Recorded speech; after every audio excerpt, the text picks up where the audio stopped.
Hello, my name is Guillaume, and I come from Nashville to Paris, and I've been in Paris for about 6 months.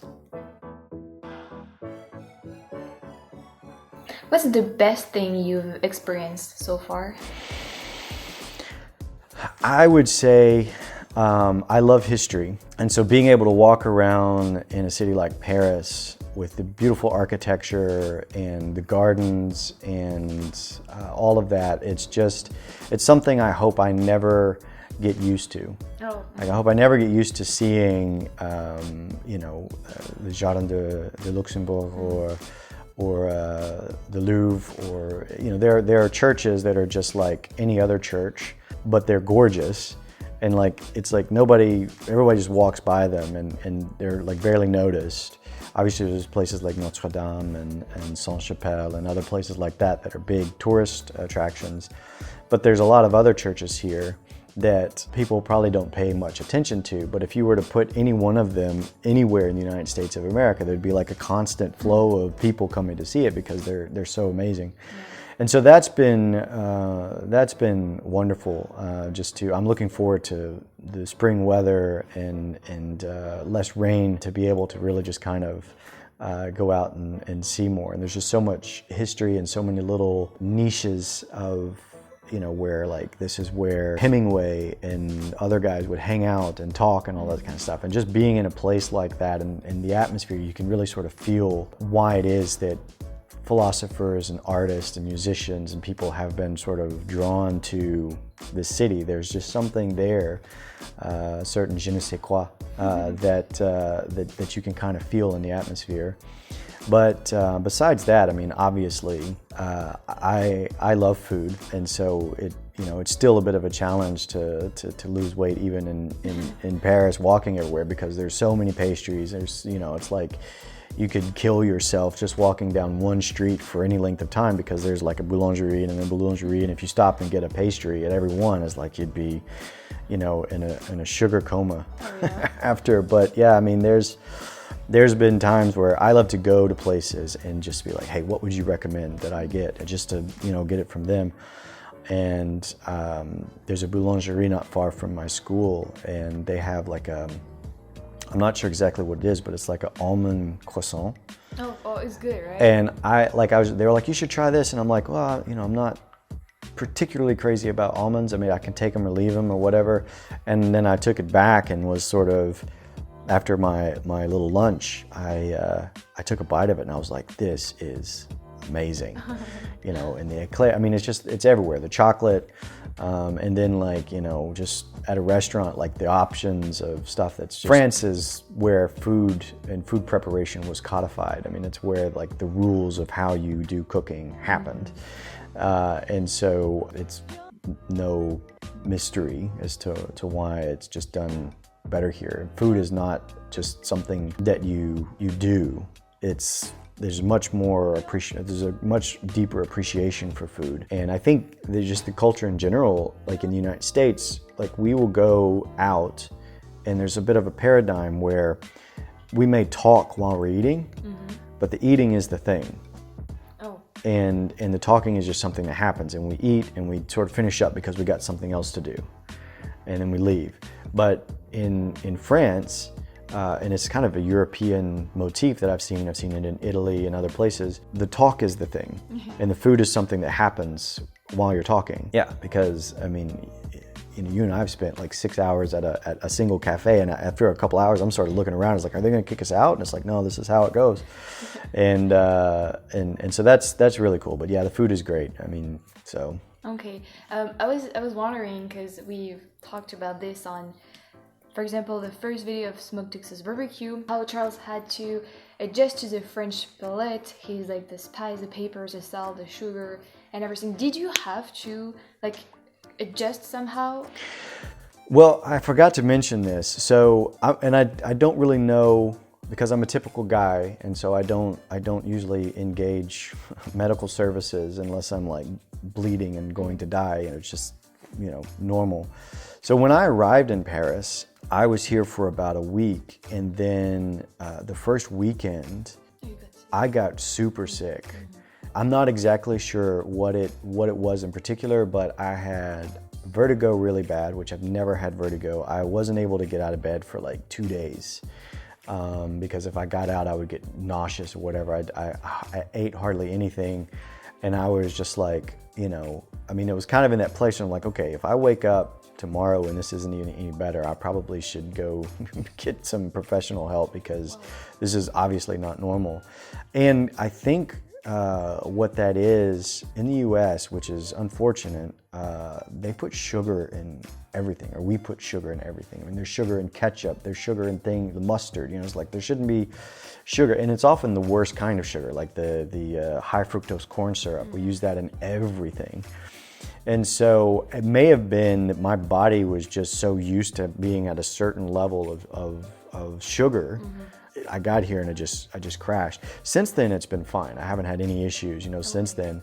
But yeah, I mean, there's just not a lot of, I mean, the sweet stuff here is sweet, but it's not really sweet. Yeah, not that sweet. Yeah, it's not that sweet. And the same thing, I think I mentioned before, I went to an Asian place, and they list out like you can get like what level of heat you want. And I was like, okay, I want to be just cautious or whatever, so I'll get this level of heat. And they brought it, and I'm like, this is not spicy at all. But I guess when because I think I was going to order a level 2, because I was like, you know, I want to go like level 5 because that would be a little bit, you know, too much. But I know I don't want to do a level 1, so we'll just go with level 2 and see how that is. And I said that, and she was like, it's really spicy. And I was like, okay, well, we'll do 1.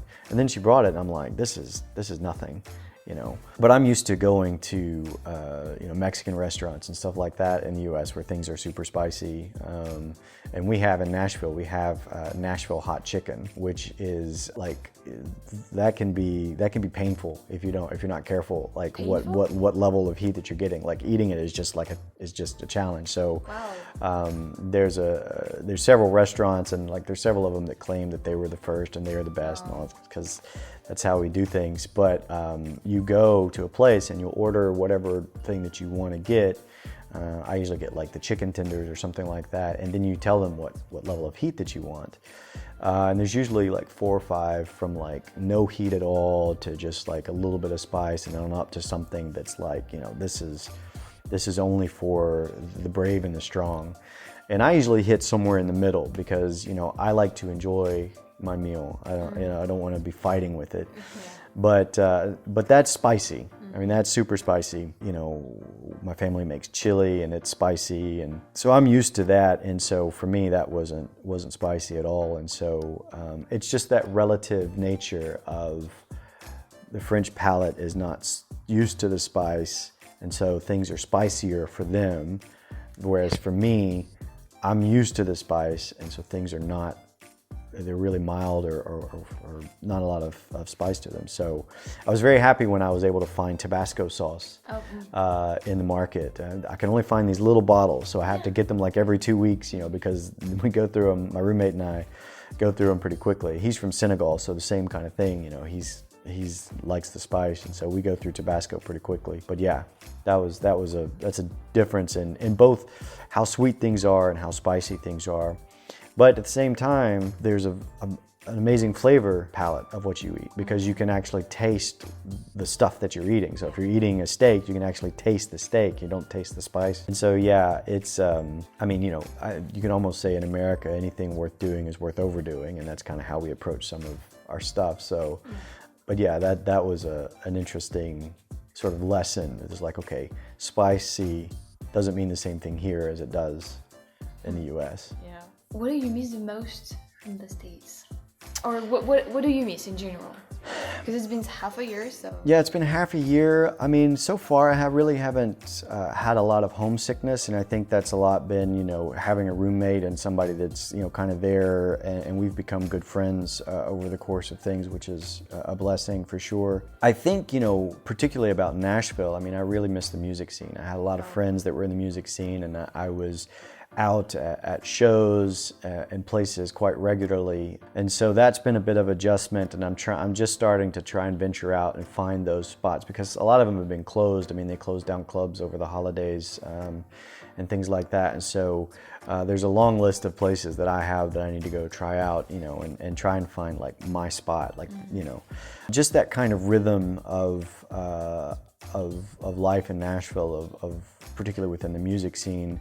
And then just, I think a lot of it is probably the thing, and I don't know if missing this is the right way to put it, but a lot of things just take much more effort and time to accomplish for me here, because I don't know how the systems work. I don't know where the lines are, so to speak. And so anytime I want to do something, even if it's something simple, like go to the cinema, right? There's like, I have to figure out, okay, well, how does that work?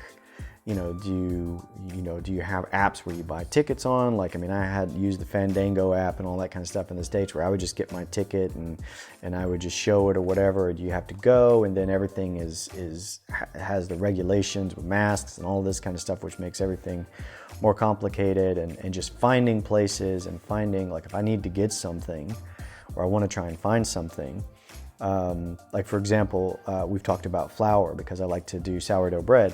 That's something that in the States, you know, it's like, oh, I want to do that. I could get up, I could go, and in like, you know, 30 minutes, I could have what I need and be back home, you know.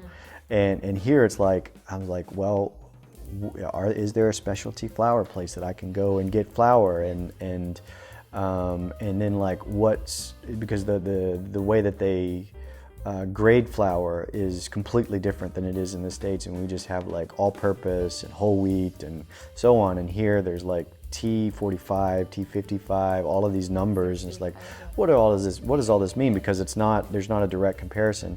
So like a lot of the things that I want to do takes a lot more effort on the front end to sort of figure out what it is that I need, where it is I need to get it, how to go get where I need to get it. And then there's the whole language thing, and like, am I going to be able to ask them for what I need and so on.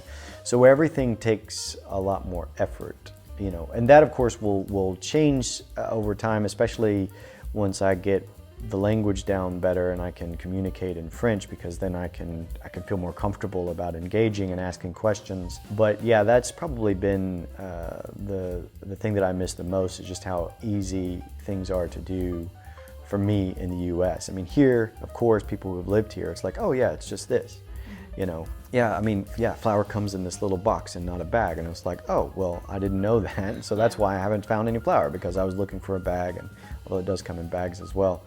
But yeah, I mean, that's kind of been the thing that I miss the most, is just that I have to put a lot more effort into getting things that I need or want.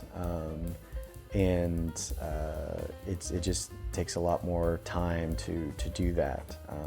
Whereas in the States, you know, I knew where it was, how to get there, and then, you know, I'll find a place that sells what I need, and I don't know, is this place sort of like the Dollar General store where the cheap stuff is, or is this stuff, am I buying like the top shelf stuff where I'm paying like twice as much as I would have to, because I just don't know. I don't know the brands, I don't know what's good, what's not good. And so it's just that unfamiliarity. It takes a lot more time to figure out what you're going to do and how to do it. Yeah. So yeah, I miss the simplicity of being in my own culture, where I just knew how everything worked. I knew how to get around the system when I needed to. Here it's like, if they tell me no, it doesn't work that way, I'm just like, okay, it doesn't work that way. And apparently I'm supposed to argue with that though, a little bit. That's sort of you're supposed to push back and say, no, this, you know. But yeah, so it's just, and that'll just come with time of being here, so. Yeah. Okay, wow. Well, thank you so much for all this like information, and like it's so interesting, at least for me as a French person, to hear your experience here.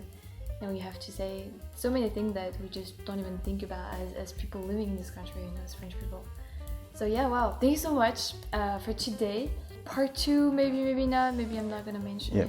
Maybe. I mean, we could probably do a whole video just on my experience of learning French and how interesting that is. Oh, right? You could do, oh, yeah, and with English and all that. That would be interesting. Yeah. Yeah, wow, yeah, definitely. Well, thank you so much. Yeah. You can find other interviews on the description box, and I will see you very soon for another video. Bye!